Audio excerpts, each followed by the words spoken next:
Hello everyone, আসসালামু আলাইকুম। আমি প্রান্ত চলে আসলাম নতুন আরেকটা ভিডিও নিয়ে এবং আজকের ভিডিওটাতে আমি অনেক কিছু দেখাবো আমাদের সিরাজদি খানে। তো চলেন দেখা যাক।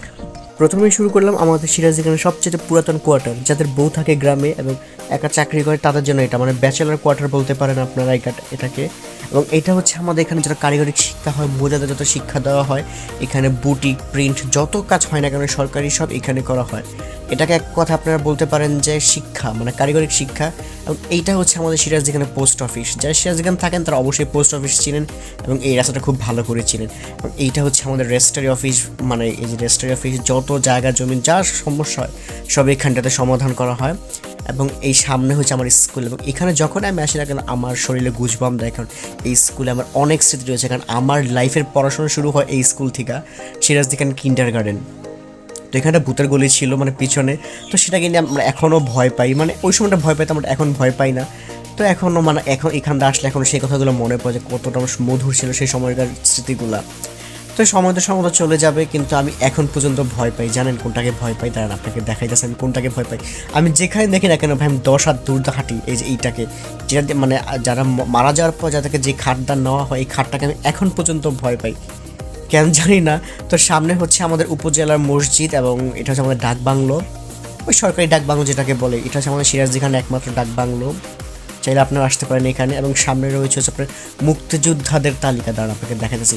বাট আমার ডাউট আছে এটা এখানে যে আসলে কি এরা সবাই মুক্তিযোদ্ধা নাকি টাকা খাইয়ে নাম লেখাইছে এখানটাতে, জানি না আমি। তো যারা জানেন তারা তো জানেনই, আর জানেনবেন কেমনি ভাই? যারা সিরাজদি খানের তারাই ঠিক মতো জানেন না, আপনি জানবেন কেমনি কম? তো তারপরও সেটা বাদ দেই, এটা সরকারি কাজপত্র আমাদের দেখে লাভ নাই এখানটাতে।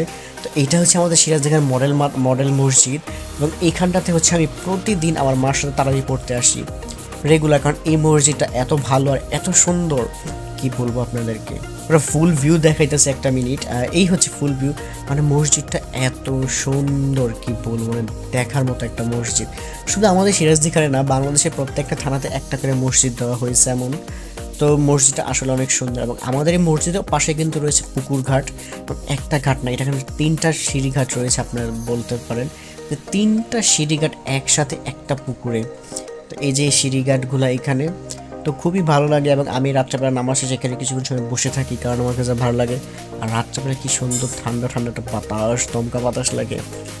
তো ভাবলাম যে অনেকক্ষণ তো এই ক্লিপ দেখুন, তো আমাকেও দেখেন, কারণ অনেকক্ষণ ধরে সেম ক্লিপ দেখতে তো আপনার বোর হতে পারে, তাই আমাকে দেখেন, কারণ আমি ভাই সুন্দর মানুষ, দেখতে পারেন। তো এখন এতক্ষণ তো ঘাট দেখলাম, একটু এক্সপেরিমেন্ট করা যাক, ঘাটের পানিগুলো ছুঁয়ে দেখা যাক পানিগুলো আসলে কেমন। দেখতে হয়তো সবুজ লাগতেছে পানিগুলো, কিন্তু আসলে কিন্তু সবুজ পানি না, উপর দেখে যেটা শ্যাওলা পড়ছে। এবং পানি যেটা এখন গরমের সময় তাই অতটা পানি থাকেও না। তো দাঁড়ান আমি এখন নামটা আসি নিচে, তো একটু পাও ছড়াইলাম পানির মধ্যে, প্রচুর ঠান্ডা পানি কিন্তু এইখানটাতে, মানে একদম বরফের মতো পানি। তো চলেন এবার সামনের দিকে যাওয়া যাক এবং আর কি কি আছে দেখা যাক। এইখানটা আসার মূল কারণ হচ্ছে আমার এই রাস্তাটা, কারণ এই রাস্তা আমার কাছে এত ভালো লাগে। আমি যখন আসি না কেন আমি এই রাস্তায় বসে থাকি এবং দিনের থেকে রাত্রেবেলা এই রাস্তাটা সবচেয়ে বেশি সুন্দর লাগে। যদিও দিনের বেলা সবুজ, বাট রাত্রেবেলা আরও বেশি সুন্দর লাগে। সুন্দর লাইট লাগানো থাকে আশেপাশে এবং এটা হচ্ছে টিউনের বাসা তৈরি হচ্ছে। এবং আপনি যেমন সিরাজদি খানে আসেন, বিশেষ করে এই এলাকাটাতে আসলে আপনি অনেক এমন ছোটো ছোটো ঘর পাবেন, কারণ এই ঘর হচ্ছে বিশ্রাম ঘর বলতে পারেন আপনি। যখন বেশি গরম থাকে তখন এখানে অনেকে বিশ্রাম নেয়, এইটাই হচ্ছে আমাদের বিশ্রাম ঘর বলতে, ছোটোখাটো বিশ্রাম ঘরে তৈরি করা হয়েছে। তো বলতে বলতে ক্লান্ত হয়ে গেছে, তো আমাকে একটু ক্লিপ দেখেন, আমাকে একটু দেখতে থাকেন এবং এই চারপাশটা দেখেন, অনেক সুন্দর জায়গাটা, মানে আমি যতই বলি না কেন শেষ হয় না। তো এতক্ষণ আমার বন্ধু চলে আসছে, এখন আমরা দুজন একটু ঘুরবো এই এলাকাটা। সবাই ঢুকতে পারে, বাট নির্দিষ্ট সময় থাকে একটা, বাট তারপরে ওখান থেকে তারা বের করে দেয় পুলিশ যা থাকে। আচ্ছা আপনারা কি বলতে পারবেন এই ফুলটার নাম কি? কেউ কি জানেন এই ফুলটা কি ফুল?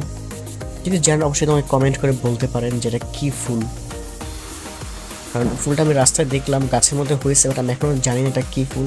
যদি আপনারা কেউ জানেন অবশ্যই বলতেন। এটা হচ্ছে শিশুকুঞ্জ, যাদের ছোটো ছোটো বাচ্চা আছে কোয়ার্টারে, সেই সব বাচ্চারা এখানে খেলে। যদিও বাচ্চারা কম খেলে, বড় মানুষের খেলাধুলা বেশি করে। এবং আমার উল্টা হাঁটতে খুবই ভালো লাগে, তাই বললাম যে একটু ক্যামেরা ধর, আমি একটু উল্টা হাঁটি।